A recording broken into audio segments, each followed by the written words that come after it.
తగ్ లైఫ్. లోపలేం లేదు డొల్లా. ఈ సినిమా చూస్తున్నంతసేపు అంటే ఒక 3 అవర్స్ ఎప్పుడు రా ఇతం నుంచి వెళ్ళిపోతాం అనిపిస్తూ ఉంటుంది. అంటే థియేటర్ నుంచి రాడ్ అంటే పెద్ద ఇది చిన్న పెద్ద రాడ్ కాదు, చాలా పెద్ద రాడ్ సినిమానే అని చెప్పొచ్చు. అంటే ఏదైనా క్యారెక్టర్కి ఒక ఏజ్ లిమిట్ ఉంటుంది.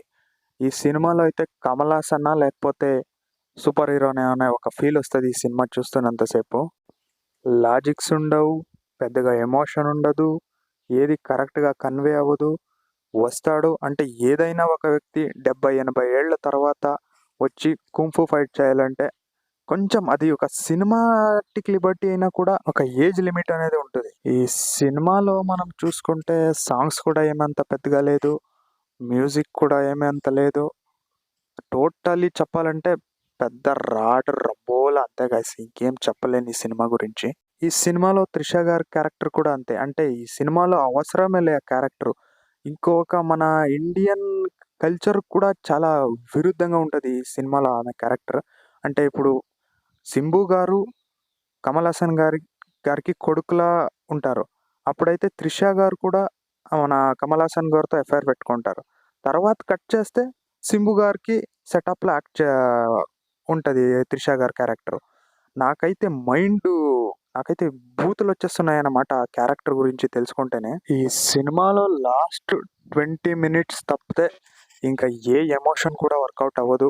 అది కూడా సింబు గారు, అలాగే ఐశ్వర్యలక్ష్మి గారి ఒక ఎమోషన్ తప్పితే ఇంక పెద్దగా ఎమోషన్ కూడా ఈ సినిమాలో ఏ ఎమోషన్ కూడా కన్వే కాదు. అంటే మణిరత్నం గారి నుంచి ఎక్స్‌పెక్ట్ చేసేంత సినిమా అయితే ఇది కాదు. కానీ మోస్ట్‌లీ నాకు తెలిసినంత వరకు ఆయన లైఫ్‌లో ఇలాంటి ఒక డిజాస్టర్ సినిమా నేనైతే చూడలేదు.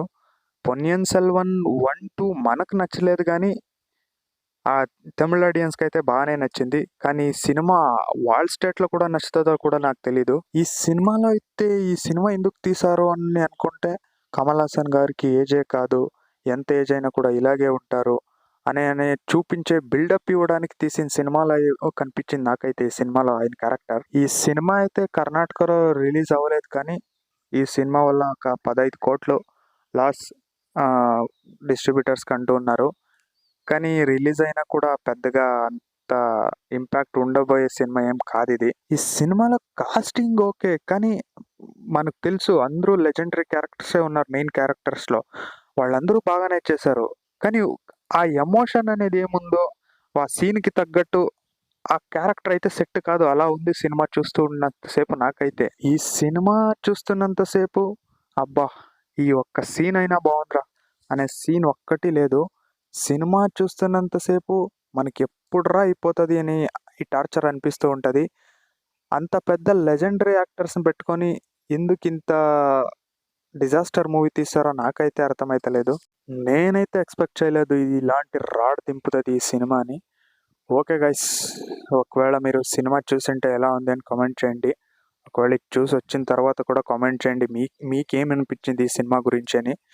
ఒకవేళ మా ఛానల్ ఈ వీడియో గనుక నచ్చితే సబ్స్క్రైబ్ చేసుకోండి. అలాగే ఒక లైక్ కొట్టండి. ఓకే గైస్, నెక్స్ట్ వీడియోతో మళ్ళీ కలుద్దాం. అంతవరకు బాయ్ బాయ్.